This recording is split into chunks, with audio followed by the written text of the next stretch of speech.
갈라디아서 1장 1절부터 5절을 찾아보겠습니다. 사람들이 시켜서 사도가 된 것도 아니요 사람이 맡겨서 사도가 된 것도 아니요 예수 그리스도께서 그리고 그분을 죽은 사람들 가운데서 살리신 하나님 아버지께서 임명하심으로써 사도가 된 나 바울이 나와 함께 있는 모든 믿음의 식구와 더불어 갈라디아에 있는 여러 교회에 이 편지를 씁니다. 우리 아버지 하나님과 주 예수 그리스도께서 내려주시는 은혜와 평화가 여러분에게 있기를 빕니다. 예수 그리스도께서는 하나님 우리 아버지의 뜻을 따라 우리를 이 악한 세대에서 건져주시려고 우리의 죄를 대속하기 위하여 자기 몸을 바치셨습니다. 하나님께 영광이 영원 무궁하도록 있기를 빕니다. 아멘. 갈라디아서는 사도 바울이 갈라디아 지방에 있는 여러 교회에 써서 보낸 편지입니다. 갈라디아서를 바울이 쓸 때 학자들은 지금도 합의가 되지 않았어요. 언제, 어디에서, 누구에게. 그러니까 이 갈라디아가 어디인지에 대한 얘기죠. 바울이 어디에서 언제 누구에게 이 갈라디아서를 썼는지 최종적인 그런 합의를 이루지 못하고 있습니다.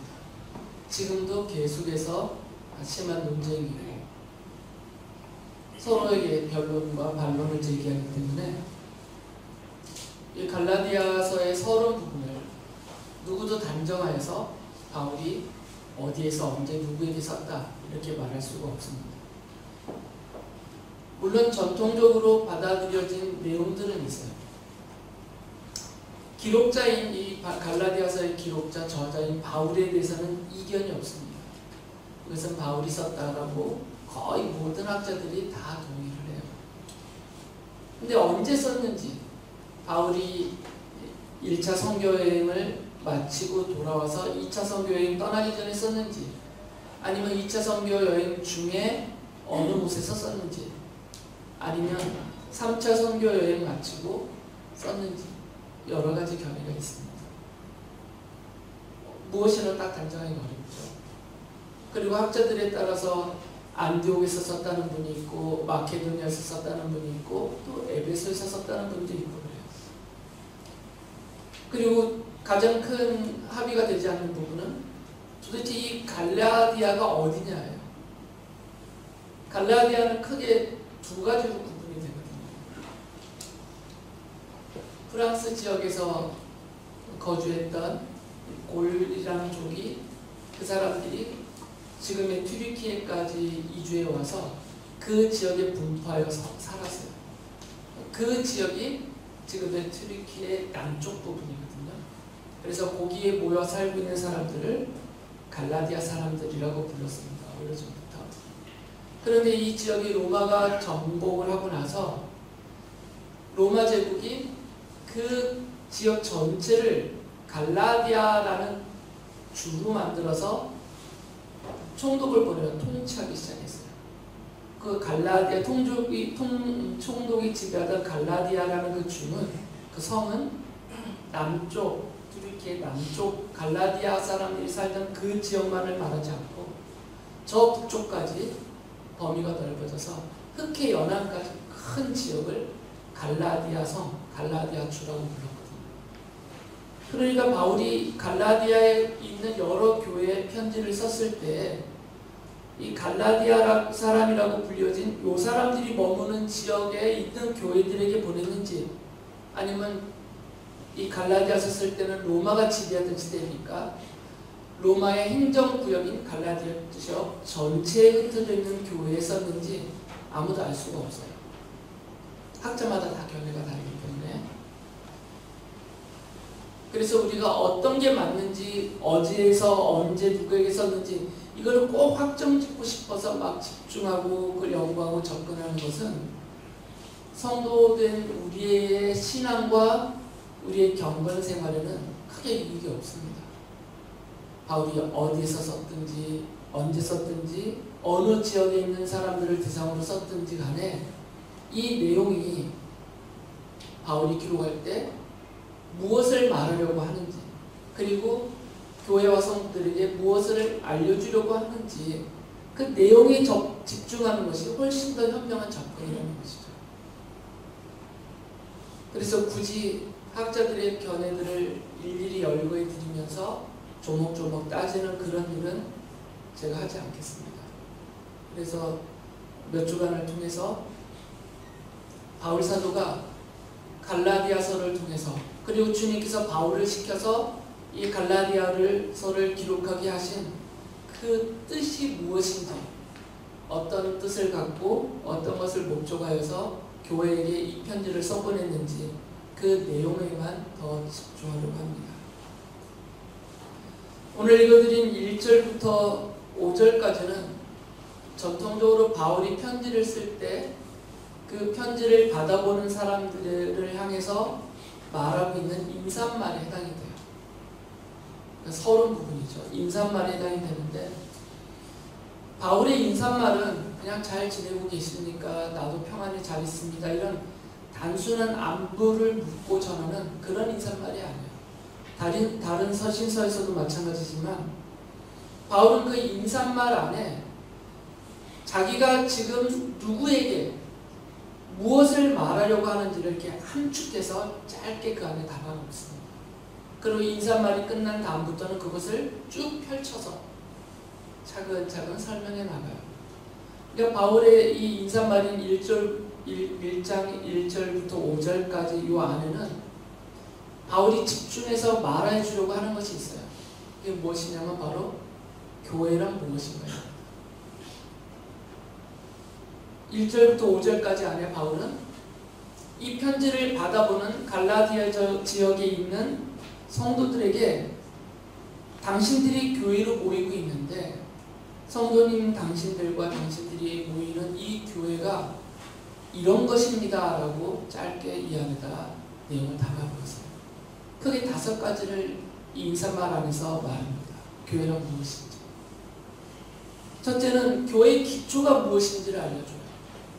교회는 무엇을 기초로 해서, 무엇에 근거해서 세워졌는지 교회의 기초에 대해서 말해주고요. 두 번째로는 그 교회로 모이는 성도라는 이 교회의 구성원이 누군지에 대해서 알려주죠. 그리고 셋째는 교회로 모이는 성도들, 이 교회를 지도하고 이끌어가는 그 지도력의 근거가 무엇인지, 교회의 지도력에 대해서 말씀해줍니다. 그리고 네 번째로는 성도들이 교회로 모였을 때 교회로 모이는 성도들이 얻는 유익이 무엇인지를 알려주죠. 사람들이 다 이렇게 어떤 이익과 유익을 찾아서 모이니까. 그리고 마지막으로 5번째는 왜 주님께서 이 땅에 교회를 세우셨는지, 그리고 왜 성도들을 교회로 모이게 하셨는지, 그 존재의 이유와 목적에 해당되는 바로 사명에 대해서, 교회의 사명에 대해서 말을 해줍니다. 오늘은 이 인사말 안에 있는 5가지 내용을 말씀을 드리려고 합니다. 먼저 바울 사도는 교회의 기초에 대해서 언급을 해줘요. 1장 4절에 보면 예수 그리스도께서는 하나님 우리 아버지의 뜻을 따라 우리를 이 악한 세대에서 건져주시려고 우리의 죄를 대속하기 위하여 자기 몸을 바치셨습니다. 바로 예수 그리스도의 십자가 복음이 교회의 기초이며 근거라는 거죠. 교회는 그리스도의 보혈 위에 세워졌어요. 그러니까 십자가의 복음이 아닌 다른 그 무엇도 교회의 기초와 근거가 될 수 없다는 거죠. 교회는 돈으로 세워지지 않습니다. 교회는 사람들의 머릿수로 세워지는 것이 아니에요. 교회는 정부의 적극적인 지도와 지지를 받는다고 해서 세워지는 것이 아닙니다. 아무리 국가 권력이 보호해주고 아니면 특정 이익 집단들이 교회를 옹호해 준다고 해도 교회는 세워지지 않습니다. 그렇게 세워지는 교회들은 그들의 변심에 의해서 금방 무너져요. 그리고 다른 목적으로 세워지는 교회들은 그 목적이 달성이 되든 또는 그것이 달성되지 않든 그 좌우되는 일들 때문에 교회가 흔들려버리고 무너지거든요. 그러나 그러나 주님이 오실 때까지 결코 무너지지 않는, 사람에 의하여서든 권력에 의하여서든 세상의 그 무엇에 의하여서든 또는 재난과 재앙과 고난과 환난과 핍박에 의해서든 간에 결코 무너지지 않는, 잠시 흔들리거나 훼손은 나갈 수 있겠지만 완전히 뿌리째 뽑혀서 무너지지 않는 그 단단한 교회의 기초, 교회의 근거는 예수 그리스도의 십자가 복음입니다. 이 말씀은 성도들의 신앙의 기초도 거기 있다는 거죠. 교회가 그리스도의 보혈, 그 십자가의 복음 위에 세워졌기 때문에 성도들의 신앙도 예수 그리스도의 십자가 복음의 뿌리가 놓여 있어야 된다는 겁니다. 다른 그 어떤 것도 우리 신앙의 근거이며 기초가 될 수가 없어요. 그러니까 교회를 나올 때 또는 주님의 이름을 부르며 함께 예배하는 자리에 내가 참여할 때에는 예수 그리스도의 십자가 복음 때문에 그렇게 해야 된다는 거죠. 다른 이유가 있어서는 안 됩니다. 다른 이유를 찾거나 다른 이유를 제시하는 것은 그것을 기초와 근거로 삼겠다는 말이 되는 것이거든요. 그러니까 우리 마음속에는 늘 예수님의 십자가 복음이 자리 잡고 있어야 되고요. 그것 때문에 내가 성도가 되었고 하나님의 자녀가 되었고 그 복음 때문에 교회가 세워지고 교회로 모이고 있다. 여기에만 일치되어야 된다는 것이죠. 이게 흔들리면 그다음부터 교회는 교회다움을 잃어버리게 됩니다. 왜 교회가 교회답지 못한 모습을 계속 세상 앞에서 사람들 앞에서 드러내냐면 이 기초와 근거를 잘못 잡았기 때문이고요. 성도들 또한 이 기초와 근거 위에 올바로 신앙이 서 있지 않았기 때문이에요. 그래서 바울이 갈라디아 지역에 있는 교회에게 이 편지를 보내면서 당신들은, 그리고 그 여러분의 교회는 예수 그리스도의 십자가 복음 위에 기초가 놓여졌고 그 위에 세워진 것입니다. 이 사실을 알려주고 있어요. 두 번째는 주님께서 피 흘려 세우신 이 교회로 모이는 성도들, 그 성도들이 교회를 이루는 구성원인데 그 성도들이 누군지에 대해서 말씀을 해줍니다. 갈라디아서 1장 2절에서 이렇게 말하죠. 나와 함께 있는 모든 믿음의 식구와 더불어 갈라디아에 있는 여러 교회에 이 편지를 씁니다. 교회를 구성하는 그 구성원은 믿음의 식구들이라는 거죠. 예수 그리스도의 십자가 복음의 뿌리와 기초와 근거를 둔 그 믿음의 식구들이 참 교회를 이루는 구성원이라는 얘기예요. 이 말씀은 믿음이 있는 그 누구든 간에 교회의 일원이 될 수 있다는 거죠. 나이가 어려도 아니면 나이가 아주 많으신 어르신이라도 배운 것이 좀 부족하더라도 몸에 온전치 못함이 있는 장애가 있더라도 무엇이 됐든 간에 흠이 될 수 있거나 또는 부족함 때문에 사람들로부터 멸시를 당할 것이 있거나 또는 외적인 어떤 잘못된 일들 때문에 비난과 조롱을 당하거나 그 어떤 이유와 조건들이 있다더라도 그 모든 것들이 내가 교회의 구성원으로서 주님 앞에 나와 예배하는 이 구성원으로서의 나를, 그 자격을 빼앗아갈 수 없다는 거죠. 왜 그러냐면 교회를 이루는 성도로서의 구성원이 되는 그 자격은 하나밖에 없기 때문입니다. 바로 믿음입니다. 믿음의 식구는 어느 누구가 됐든 어떤 형편에 있든 다 교회를 이루는 구성원으로서 성도다라는 거죠.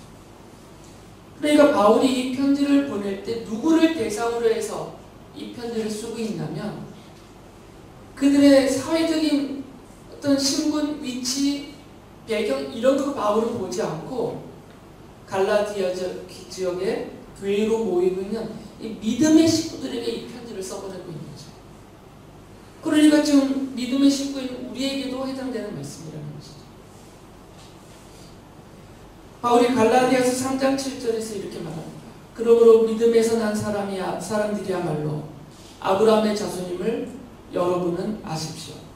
3장 26절에서는 여러분은 모두 그 믿음으로 말미암아 그리스도 예수 안에서 하나님의 자녀들입니다 라고 말합니다.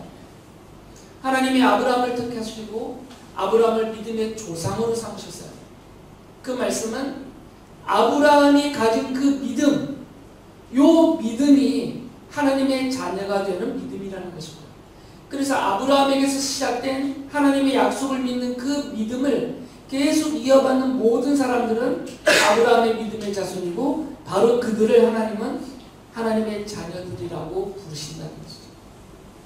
교회를 이루는 구성원은 아브라함이 보여준, 아브라함을 통해서 하나님이 드러내 알려주신 하나님의 이 약속을, 예수 그리스도의 십자가 복음을 통해서 해주신 이 약속을 믿는 그 믿음을 갖고 있는 믿음의 식구들로서 하나님의 자녀가 된 사람들, 바로 여러분들입니다. 세 번째는 교회로 모이는 성도들, 그리고 교회라는 하나의 집단이 형성이 되어 있기 때문에 이 거룩한 무리들을 과연 누가 무엇을 근거로 해서 이끌어가냐 이것이죠. 사람들이 모여서 집단을 이루면 지도력이 필요합니다. 왜 그러냐면 이 집단의 정체를 규정해주고 그 정체에 맞게 이 모인 그룹들, 집단들을 방향을 제시하고 이끌어가야 되는 지도력이 필요하거든요. 그러니까 교회라는 집단도 지도력이 필요합니다. 그리고 그 지도력의 근거가 필요해요. 바울사도는 교회로 모이는 성도들과 그 교회의 지도력, 그리고 그 지도력의 근거에 대해서 알려줍니다. 갈라디아서 1장 1절과 2절을 제가 읽어드릴게요. 사람들이 시켜서 사도가 된 것도 아니요 사람이 맡겨서 사도가 된 것도 아니요 예수 그리스도께서 그리고 그분을 죽은 사람들 가운데서 살리신 하나님 아버지께서 임명하심으로써 사도가 된 나 바울이 나와 함께 있는 모든 믿음의 식구와 더불어 갈라디아에 있는 여러 교회에 이 편지를 씁니다. 이 편지를 쓰고 있는 바울 자신이 누구인지에 대해서 말을 해요. 바울은 지금 자기 자랑을 하려는 게 아닙니다. 나 이런 사람이니까 내 말 들어 이게 아니고요. 바울이 지금 편지로 써서 보내는 이 내용의 근원에 대해서 말하고 있는 거죠. 바울이 갈라디아서에서 기록하여 문자로 기록하여 교회에 보낸 이 문자화된 이 말씀이 어디로부터 나온 말씀인지에 대한 그 근원을 제시해 주는 겁니다. 이 말씀은 자신을 사도로 세우신 하나님께로부터 온 말씀이다라는 거죠. 바울은 교회의 지도자로서 거룩한 지도력을 행사하고 있는데 바울이 갖고 있는 이 지도력은 주님께로부터 온 거죠. 하나님으로부터 온 것입니다. 하나님께서 세우신 지도자가 그 하나님께로부터 부여받은 그 사도적인 권위를 가지고 교회를, 성도들을 교회로서 하나님의 자녀로서 올바르게 방향을 제시하며 이끌어가야 된다는 것이에요. 그리고 그 지도력의 근거는 하나님의 말씀입니다. 우리는 그것을 사도적 권위라고 불러요. 사도적 권위라는 것은 제도를 말하는 것이 아닙니다. 이 사도적 권위를 자꾸 제도적인 것으로 적용하려는 분들이 있어요. 그러니까 이 사도적인 권위를 제도화하니까 직분에다 자꾸 연결을 시킵니다. 목사라는 직이 사도적인 권위가 있는 직분이다 이렇게 주장을 해요. 장로라는 직분이 사도적인 권위가 있는 직분이다 라는 식으로 적용을 하는 것이죠. 사도적인 권위는 그런 직분에 제도화된 직분에 의하여서 주어지는 것이 아닙니다. 사도적인 권위는 하나님을 경외하고 경건하게 하나님을 섬기면서 교회와 성도들을 하나님의 뜻에 맞게 이끌어 가려고 하는 주님께로부터 받은 그 열심과 열성과 하나님의 말씀을 따라서 어떻게든 교회를 세워보고 성도들을 세워보려고 하는 이런 것이 사도적인 권위예요. 사도적인 권위는 제도에 있지 않습니다.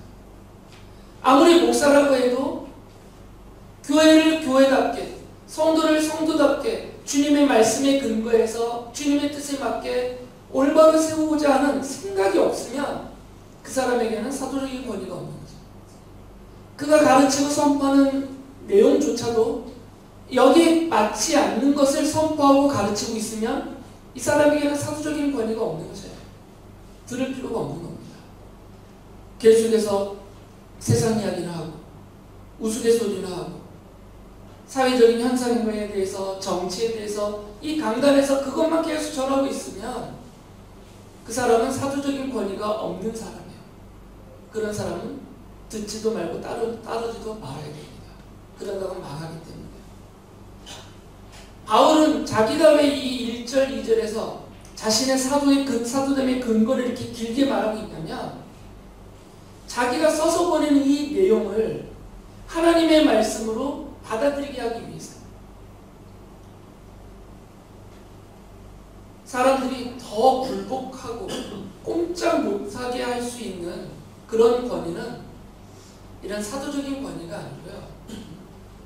황제로부터 부여받은 권위입니다. 실질적으로. 황제의 명령을 전하는 자가 가장 강력한 권위를 갖고 있는 사람. 로마 황제로부터 황제 칙령을 받아서 그 봉인을 떼고 사람들을 모아놓고 황제의 칙령을 봉인을 떼고 선포하는 이 사람에게 가장 절대적인 권위가 당시에는 있었어요. 사람을 죽이고 살릴 수 있는 권위가 있었습니다. 어느 누구도 불순종하거나 거역할 수 없는, 한마디도 항명할 수 없는 그런 절대적인 권위는 황제의 권위였어요. 그런데 바울은 그런 권위를 교회가 적용할 수 없다는 거죠. 황제의 명령입니다 하면서 바울이 말하고 있는 이 내용을 선포하면 오히려 사람들이 꼼짝 못하고 받아들였을 것이에요. 황제 도장이 찍혀있는 황제 칙령이었다면. 그러나 그것은 사도적인 권위가 아니기 때문에 교회에 맞지 않는 거죠. 교회와 성도들에게 필요한 칙령이요 말씀은 하늘로부터 온 하나님의 말씀입니다. 바울을 사도로 세우신 그 하나님이 바울에게 가서 전하라고 하신 그 하나님이 주신 그 말씀, 이것을 기록하여 교회와 성도들에게 보내라고 하신 하나님께로부터 받은 그 말씀이 사도적인 권위의 근거인 것이다. 교회는 이렇게 하나님의 말씀으로부터 나온 사도적인 권위에 의하여서 지도가 되어야 돼요. 그럴 때 교회가 바로 세워지고, 그럴 때 성도들이 주님이 기쁘게 받으시는 합당한 성도로서 세워질 수 있기 때문이에요. 그래서 바울이 갈라디아서 1장 10절에서 이렇게 말합니다. 내가 지금 사람들의 마음을 기쁘게 하려 하고 있습니까? 아니면 하나님의 마음을 기쁘게 드리려고 하고 있습니까? 아니면 사람의 환심을 사려고 하고 있습니까? 내가 아직도 사람의 환심을 사려고 하고 있다면 나는 그리스도의 종이 아닙니다. 이런 사람들은 그리스도의 종이 아니라는 거죠. 이런 사람들에게는 사도적인 권위가 없습니다. 오직 하나님이 기뻐하시도록 하나님의 말씀만을 교회와 성도들을 아끼고 사랑하셔서 교회와 성도들을 위해서 주시는 그 하나님의 말씀을, 그 말씀 안에 담겨있는 하나님의 뜻과 그 마음을 그대로 품고 그대로 깨닫고 그것을 전하고 그 말씀대로 교회를 이끌어가는 그러한 사람에게 사도적인 권위가 부여되고, 그런 지도력이 교회 지도력의 근거라는 거죠. 네 번째로는 교회로 모일 때 유익이 있어야 되지 않겠어요? 사람들이 모인다는 얘기는 그 모이는 그곳을 통하여서 유익을 얻을 수 있기 때문에 모이는 거죠. 성도들이 교회로 오는데, 교회로 모이는데 맨날 손해만 보고 맨날 힘들기만 하고 아무런 이익도 유익도 얻지 못하고 희생만 치르고 있다면 누가 교회로 모이겠어요? 누가 주님을 믿으려고 하겠습니까? 우리 주님을 믿고 믿는 믿음의 식구들이 함께 교회로 모인다는 얘기는 모일 때마다, 그리고 모이는 그 교회를 통해서 하나님이 주시는 유익이 있다라는 거죠. 그래서 바울이 그가 주시는 교회를 통해서 얻을 수 있도록 우리에게 주시는 하나님 주시는 유익에 대해서 말을 해줘요. 바울은 그것을 축복의 영토로 말을 합니다. 갈라디아서 1장 3절에 이렇게 말해요. 우리 아버지 하나님과 주 예수 그리스도께서 내려주시는 은혜와 평화가 여러분에게 있기를 빕니다. 성도들에게, 그리고 성도들이 모이는 교회에 하나님이 주시는 유익이 있어요. 성도가 되면, 그리고 성도들이 교회로 모이면 하나님께로부터 은혜와 평화를 얻어서 누릴 수 있다는 거죠. 이게 하나님이 주시는 유익입니다. 학교에 가서는 얻을 수 없어요. 회사에 가서도 얻을 수 없습니다. 집에서조차도 얻을 수 없어요. 이것은 그 어느 곳에 가서도 얻을 수 있는 것이 아닙니다. 하늘로부터 오는 것이기 때문에. 온 우주와 만물의 창조주이시고 모든 생명의 통치자의 주인이신 하나님께로부터 부여되는, 하나님이 주시는 은혜와 평화입니다. 그래서 이것은 하나님의 자녀들에게, 믿음의 식구들에게, 그리고 그 믿음의 식구들이 모임인 교회 안에 부여하여 주시는 거죠. 그래서 교회로 모일 때, 성도들이 함께 모여 주님의 이름을 부르며 함께 교회로 모일 때 하나님께서 성도들에게 교회 안에서 하나님이 주시는 은혜와 평화를 누리게 하십니다. 은혜와 평화는 이렇게 연결된 고리와 같아요. 은혜를 입으면 평화를 누리게 된다는 말씀. 은혜와 평화는 따로따로 있는 것이 아닙니다. 하나님의 은혜를 모르는데, 하나님께로부터 베풀어 주신 그 은혜를 받지 못했는데 하나님이 주시는 평화를 누릴 수 있다? 말이 안 돼요. 은혜를 입은 자가 평화를 누릴 수가 있습니다. 제 평화는 은혜로부터 오는 거죠. 그런데 이걸 빼먹거나 거꾸로 찾는 분들이 있어요. 하나님의 은혜를 사모하지 않습니다. 그리고 하나님의 은혜에는 별로 관심도 없어요. 평화만 원해요. 평화만. 그러니까 못 누리는 거죠. 은혜가 없으면 평화도 없어요. 은혜가 있을 때 평화가 주어지는 것이거든요. 몸에 심한 병이 걸리면 평화가 깨집니다. 평화라는 것은 그 어떤 상황, 그리고 어느 자리, 누구 앞에서든 어떤 일을 겪든 흔들리지 않고, 깨어지지 않고, 사라지지 않고 이 마음 안에 가득 차 있는 그런 사랑이거나 행복이거나 평안함이거나 안식, 이런 것들이 평화예요. 그것이 유지되는 게 평화입니다. 그러니까 평화는 상태를 말해요. 어떤 상태를 가리킵니다. 그 외적인 어떤 자극에 의해서도, 어떤 충격에 의해서도 깨어지지 않는, 계속해서 유지될 수 있는 그런 안식, 그런 기쁨, 그런 행복, 그런 만족, 이것이 유지되고 있는 상태가 평화예요. 하나님께서 그 평화를 누리게 주신다는 거죠. 은혜를 입은 사람들. 바울이 갈라디아서 1장 6절에서 이렇게 말해요.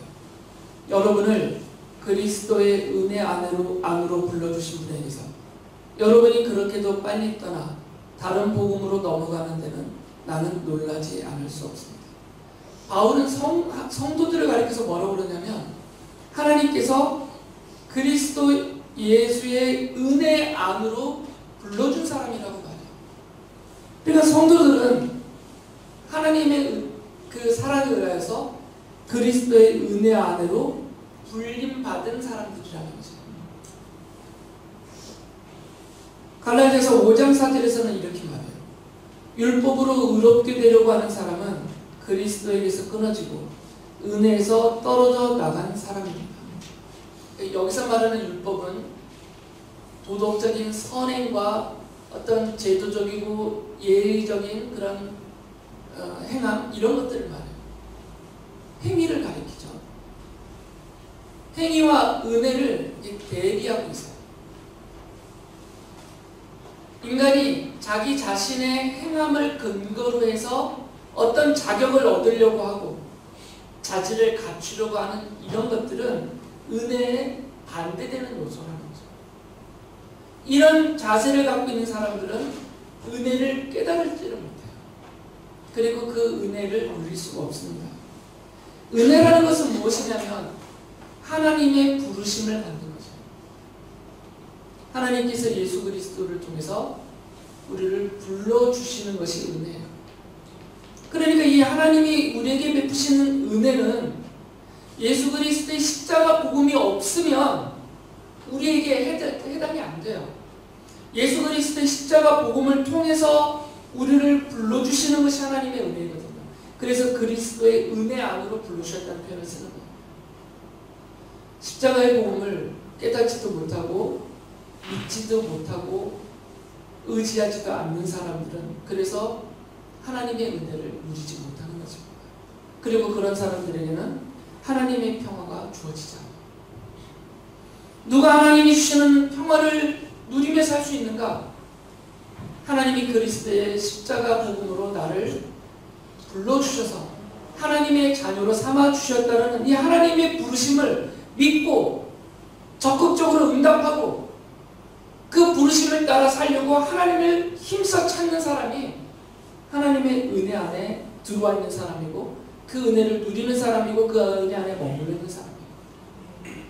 그런데 그러한 자세를 잃어버리면 은혜 바깥으로 나간다. 바울은 이렇게 강력하게 말하고 있어요. 그러면 평화를 잃어버리게 되는 것입니다. 예를 들면 큰 재난을 겪었어요.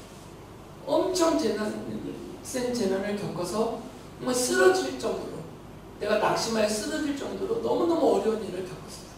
예를 들면 이번에 엄청난 눈 때문에 장로님의 목장이 완전히 주저앉은 것 같은 이런 큰 일들 또는 몸에 암과 같은 죽음에 이르는 질병을 심하게 겪은 분들 다 이런 분들이 해당이 돼요. 그런데 이런 재난을 겪을 때 하나님의 은혜 안에 있지 않으면 평화가 깨져버려요. 그래서 잠을 잘 수 없고 먹을 수가 없고 완전히 넘어지게 되는 것이죠. 평화가 깨졌기 때문에. 평화가 깨지면 몸조차 깨지거든요.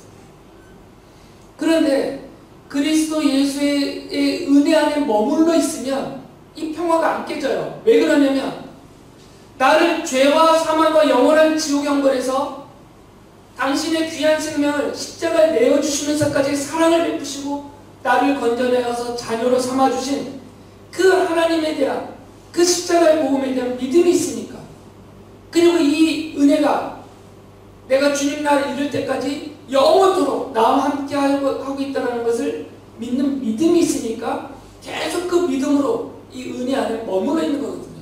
그러면 나를 구원하신 우리 하나님이 나를 이렇게나 사랑하시는 우리 주님이 그리고 그 주님이 온 세상의 창조주이고 만물의 통치자의 생명의 주이신 그 전지전능한 하나님이시니까 그 하나님이 나를 사랑하시고 내게 이 은혜를 베풀어 주셨다고 그리고 나를 이 안에 영원토록 머물게 해주겠다고 약속하셨으니까 그 은혜를 믿고 있으면 이 평화가 안 깨져요. 하나님이 회복시켜 주실 거다. 하나님이 도와주실 것이다. 하나님이 나를 일으켜 주실 것이다에 대한 믿음이 있으니까 안 깨어진단 말이에요. 그러면 평화를 유지할 수가 있는 것입니다. 그래서 성도들은 하나님께서 예수 그리스도의 십자가 복음으로 베풀어 주신 이 은혜를 믿고 그냥 믿을 뿐만 아니라 의지하며 살아요. 어떤 상황에서. 물론 아무리 하나님을 경외하면서 경건하게 살려고 애쓴다 하더라도 성도로서 우리가 이 세상에서 하나님의 자녀로서 온전하게 하나님의 자녀답게 살아가는 것은 정말 어려운 일입니다. 너무나 힘든 일이에요. 그렇기 때문에 이러한 우리의 연약함과 부족함을 하나님이 잘 아시기 때문에 어찌되었든 있는 힘을 다하여서 하나님이 십자가의 복음을 통해서 베푸신 은혜를 믿고 그 하나님을 의지하고 살아보려고 애를 쓰는 성도들을 하나님이 대신하여 죽어주실 정도로 사랑하시는 하나님이 돌봐주시고 지켜주시고 보호하여 주시고 이끌어 주십니다. 그러니까 하나님의 은혜는 우리를 구원하시는 은혜일 뿐만 아니라 우리를 인도하시는 은혜이고 우리가 영원한 하나님 나라에서 그 약속을 영원토록 누릴 때까지 우리와 함께 해주시는 그런 은혜예요. 이 은혜를 믿어야 된다는 것이죠. 그래서 바울은 성도들이 하나님의 은혜 안에서 살면서 하나님이 주시는 그런 평화를 누릴 수 있기를 축복하였던 것입니다. 그리고 마지막 5번째, 교회가 존재하는 이유와 목적. 바울이 그것을 축복하는 형태로 이렇게 말했습니다. 갈라디아서 1장 5절에 보면 하나님께 영광이 영원 무궁하도록 있기를 빕니다. 아멘. 바울은 갈라디아 지역에 있는 성도들이 그리고 그 교회로 모이는 성도들이 이 성도들과 교회들을 통하여서 하나님의 영광이 영원 무궁하도록 찬미 받으시기를 원합니다. 바울은 갈라디아 교회와 성도들이 하나님의 은혜와 평화를 믿음으로 받아들이면서 하나님의 영광을 세상에 드러내도록 그렇게 살기를 원했습니다. 이것이 교회의 존재 이유와 목적이기 때문이에요. 하나님은 교회와 성도들을 사랑하십니다. 그런데 아직 하나님 나라에 데려가시지 않고 이 힘겨운 비참한 인생살이를 해야 되는 이 세상에 아직도 남겨두고 계세요. 우리를 아직 안 데려가고 계세요. 그 좋은 곳으로. 그 이유는 우리를 남겨두시는 이유가 있다는 것이죠. 바로 그 이유는 하나님의 영광을 드러내는 사명을 우리에게 주셨기 때문이에요. 바울이 에베소 교회에 보낸 편지에서 이렇게 말해요. 에베소서 1장 12절에 보면 그것은 그리스도께 맨 먼저 소망을 둔 우리로 하여금 하나님의 영광을 찬미하는 사람이 되게 하시려는 것이었습니다. 이게 우리를 아직 이 땅에 성도로서 교회로서 남겨두신 이유라는 거죠. 하나님의 영광을 찬미하는 사람으로 살라. 찬미한다는 것은 드러내어 선포한다는 거죠. 하나님이 얼마나 영광스러운 분이신지 그 하나님의 영광에 얼마나 위대함과 강의하심이 있는지를 세상과 사람들 앞에서 드러내어 선포하며 찬미하는 그런 일을 하라고 남겨주셨다는 거죠. 바울이 자기를 예를 들면서 이렇게 말해요. 갈라디아서 1장 23절 24절에 보면 그들은 다만 전에 우리를 박해하던 그 사람이 지금은 그가 전에 없애려고 하던 그 믿음을 전한다 하는 소문을 들을 따름이었습니다. 그래서 그들은 나를 두고 하나님께 줄곧 영광을 돌렸습니다. 여기서 말하는 그 사람은 바울입니다. 바울이 자기 자신을 고백을 해요. 전에는 교회와 성도들을 잡아서 옥에 가두고 심지어 죽음에 내어주고 그렇게 핍박하던 교회와 성도들의 원수였던 바울이 그를 하나님의 자녀여 사도로 부르신 하나님의 은혜를 그리스도의 십자가 복음을 통해서 그 은혜를 입고 나서 사도가 되어서 그 은혜를 전하는 그 믿음을 전하는 그런 삶을 사람들 앞에서 보이고 있으니까 바울의 과거를 알았고 지금 현재 그 모습을 보고 있는 사람들은 그 바울을 보면서 줄곧 바울을 그렇게 만드시는 하나님께 영광을 돌렸다는 거죠. 그러니까 바울이 자기와 같이 교회와 성도들도 세상 사람들이 나를 보면서 하나님께 영광을 돌리고 자신이 하나님의 영광을 사람들 앞에 드러내어 보여줘야지 그 영광을 보고 돌릴 거 아니에요. 그 영광을 드러내는 찬미하는 삶을 살기를 원했다는 것이죠. 이게 성도로서 우리가 아직까지도 이 땅에 남아있는 이유입니다. 교회로 모이는, 교회가 세워져 있는, 존재하는 이유예요. 바울은 교회와 성도들이 세상에서 사람들이 하나님께 영광을 돌리게 하는 일꾼으로 살기를, 그렇게 세워지기를 원했습니다. 하나님은 예수 그리스도의 십자가 복음으로 세우신 교회와 성도들에게 은혜와 평화를 주시고 하나님의 영광을 세상에 선포하는 하나님의 일꾼으로 살기를 원하십니다. 우리가 누구인지, 교회가 무엇인지를 이 바울의 인사말을 통해서 다시 한번 정립하고 그 정체에 맞게 살아가는 진정한 하나님의 영광을 세상에 선포하는 하나님의 일꾼들이 되시기를 바랍니다.